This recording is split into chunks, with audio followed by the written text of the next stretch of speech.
Livro de Humberto de Campos, Boa Nova, escrito por Chico Xavier.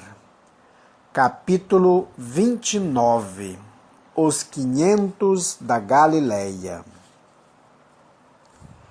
Depois do Calvário, verificadas as primeiras manifestações de Jesus no cenáculo singelo de Jerusalém, apossara-se de todos os amigos sinceros do Messias uma saudade imensa de sua palavra e de seu convívio.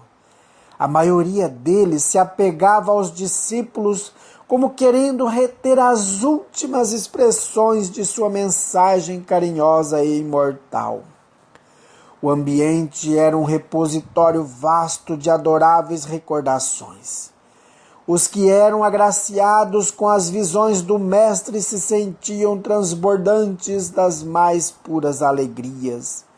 Os companheiros inseparáveis e íntimos se entretinham em longos comentários sobre as suas reminiscências inapagáveis. Foi quando Simão Pedro e alguns outros salientaram a necessidade do regresso a Cafarnaum para os labores indispensáveis da vida. Em breves dias, as velhas redes mergulhavam de novo no Tiberíades, por entre as cantigas rústicas dos pescadores. Cada onda mais larga e cada detalhe do serviço sugeriam recordações sempre vivas no tempo. As refeições ao ar livre lembravam o contentamento de Jesus ao partir o pão. O trabalho, quando mais intenso, como que avivava a sua recomendação de bom ânimo. A noite silenciosa reclamava sua bênção amiga. Embebidos na poesia da natureza, os apóstolos organizavam os mais elevados projetos com relação ao futuro do Evangelho. A residência modesta de Cefas, obedecendo às tradições dos primitivos ensinamentos, continuava a ser o parlamento amistoso, onde cada um expunha os seus princípios e as suas confidências mais recônditas. No entanto, ao pé do monte, onde o Cristo se fizera ouvir algumas vezes, exalçando as belezas do reino de Deus e da sua justiça, reuniam-se invariavelmente todos os antigos seguidores mais fiéis que se haviam habituado ao doce alimento de sua palavra inesquecível. Os discípulos não eram estranhos a essas rememorações carinhosas e, ao cair da tarde, acompanhavam a pequena corrente popular pela via das recordações afetuosas. Falava-se vagamente de que o Mestre voltaria ao monte para despedir-se. Alguns dos apóstolos aludiam às visões em que o Senhor prometia fazer de novo ouvida a sua palavra, num dos lugares prediletos das suas pregações de outros tempos. Numa tarde de azul profundo, a reduzida comunidade de amigos do Messias, ao lado da pequena multidão, reuniu-se em preces no sítio solitário. João havia comentado as promessas do Evangelho, enquanto na encosta se amontoava a assembleia dos fiéis seguidores do Mestre. Viam-se ali algumas centenas de rostos embevecidos e ansiosos. Eram romanos de mistura com judeus desconhecidos, mulheres humildes, conduzindo os filhos pobres e descalços, velhos respeitáveis cujos cabelos alvejavam da neve dos repetidos invernos da vida. Nesse dia, como que a antiga atmosfera se fazia sentir mais fortemente, Por instinto, todos tinham a impressão de que o Mestre voltaria a ensinar as bem-aventuranças celestiais. Os ventos ressentiam suave perfume, trazendo as harmonias do lago próximo. Do céu muito azul, como em festa para receber a claridade das primeiras estrelas, parecia descer uma tranquilidade imensa que envolvia todas as coisas. Foi nesse instante de indizível grandiosidade que a figura do Cristo assomou no cume iluminado pelos derradeiros raios do sol. Era ele. Seu sorriso desabrochava tão meigo como ao tempo glorioso de suas primeiras pregações, mas de todo o seu vulto se irradiava luz tão intensa que os mais fortes dobraram os joelhos. Alguns soluçavam de júbilo, presas das emoções mais belas de sua vida. As mãos do Mestre tomavam a atitude de quem abençoava, enquanto um divino silêncio parecia penetrar a alma das coisas. A palavra articulada não tomou parte naquele banquete de luz imaterial. Todos, porém, lhe perceberam a amorosa despedida e no mais íntimo da alma lhe ouviram a exortação magnânima e profunda. Amados, a cada um se afigurou escutar na câmara secreta do coração. Eis que retomo a vida em meu Pai para regressar à luz do meu reino. Enviei meus discípulos como ovelhas ao meio de lobos e vos recomendo que lhes sigais os passos no escabroso caminho. Depois deles é a vós que confio a tarefa sublime da redenção pelas verdades do Evangelho. Eles serão os semeadores, vós sereis o fermento divino. Instituo-vos os primeiros trabalhadores, os herdeiros iniciais dos bens divinos. Para entrardes na posse desse tesouro celestial, muita vez experimentareis o martírio da cruz e o fel da ingratidão.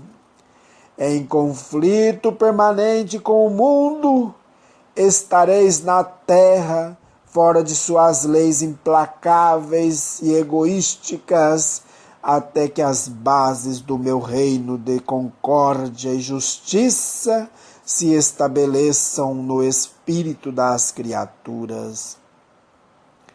Negai-vos a vós mesmos, como neguei a minha própria vontade na execução dos desígnios de Deus, e tomai a vossa cruz para seguir-me. Séculos de luta vos esperam na estrada universal. É preciso imunizar o coração contra todos os enganos da vida transitória para a soberana grandeza da vida imortal. Vossas sendas estarão repletas de fantasmas de aniquilamento e de visões de morte. O mundo inteiro se levantará contra vós em obediência espontânea às forças tenebrosas do mal que ainda lhe dominam as fronteiras. Sereis escarnecidos e aparentemente desamparados. A dor vos assolará as esperanças mais caras. Andareis esquecidos na terra, em supremo abandono do coração. Não participareis do venenoso banquete das posses materiais. Sofrereis a perseguição e o terror. Tereis o coração coberto de cicatrizes e de ultrajes. A chaga é o vosso sinal, a coroa de espinhos o vosso símbolo, a cruz o recurso ditoso da redenção. Vossa voz será do deserto, provocando muitas vezes o escárnio e a negação da parte dos que dominam na carne perecível. Porém, no desenrolar das batalhas sem sangue do coração, quando todos os horizontes estiverem abafados pelas sombras da crueldade, dar-vos-ei da minha paz, que representa a água viva. Na existência ou na morte do corpo, estareis unidos ao meu reino. O mundo vos cobrirá de golpes terríveis e destruidores, mas de cada uma das vossas feridas retirarei o trigo luminoso para os celeiros infinitos da graça, destinados ao sustento das mais ínfimas criaturas.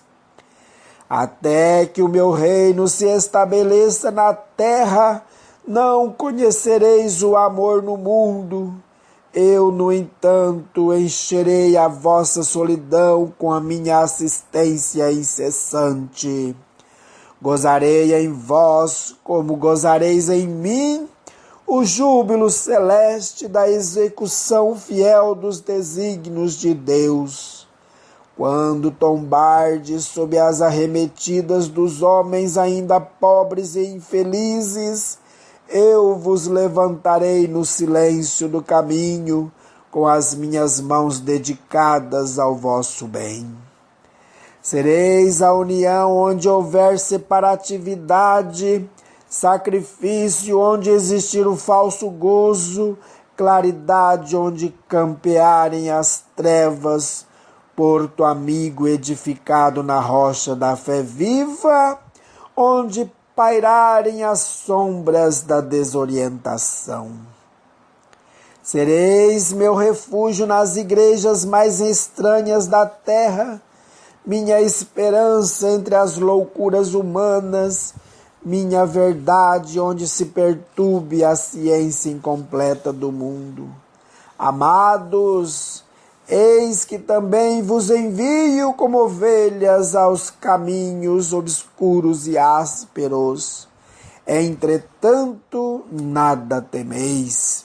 Sede fiéis ao meu coração, como vos sou fiel, e o bom ânimo representará a vossa estrela. Ide ao mundo, onde teremos de vencer o mal. Aperfeiçoemos a nossa escola milenária, para que aí seja interpretado e posta em prática a lei de amor do nosso Pai, em obediência feliz à sua vontade augusta. Sagrada emoção senhoreara nas almas em êxtase de ventura. Foi então que observaram o Mestre rodeado de luz, como a elevar-se ao céu, em demanda de sua gloriosa esfera do infinito. Os primeiros astros da noite brilhavam no alto, como flores radiosas do paraíso. No Monte Galileu, 5 centenas de corações palpitavam, arrebatados por intraduzível júbilo.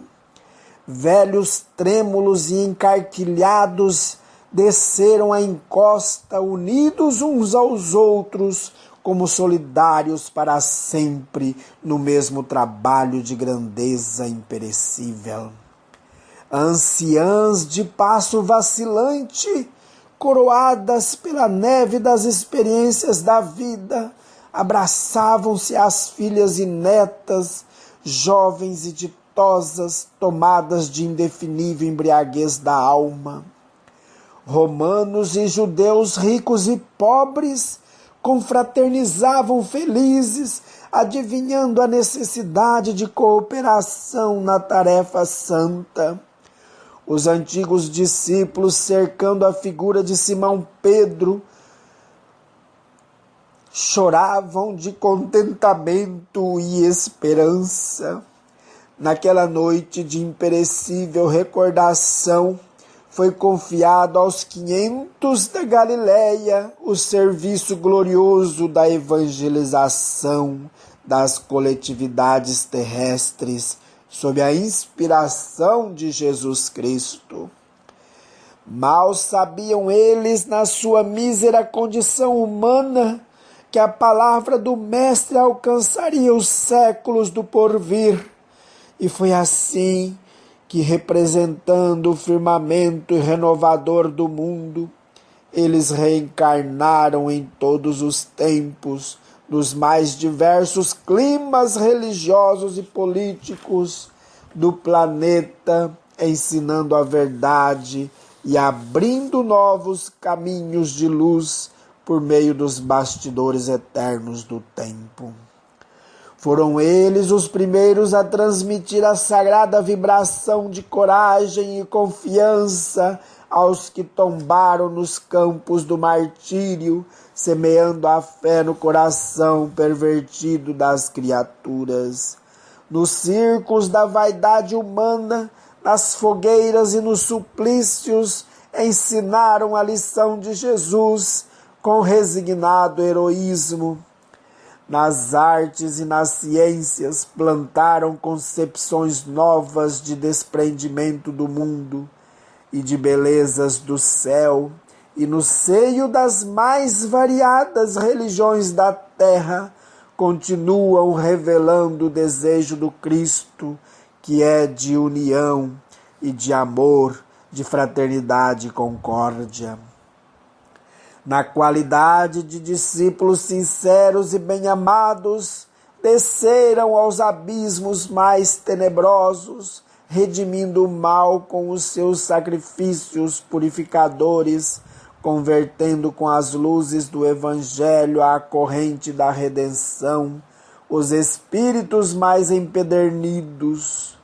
Abandonados e desprotegidos na terra, eles passam edificando no silêncio as magnificências do reino de Deus nos países dos corações e multiplicando as notas de seu cântico de glória por entre os que constituem instrumentos sinceros do bem. Com Jesus Cristo, formam a caravana sublime que nunca se dissolverá.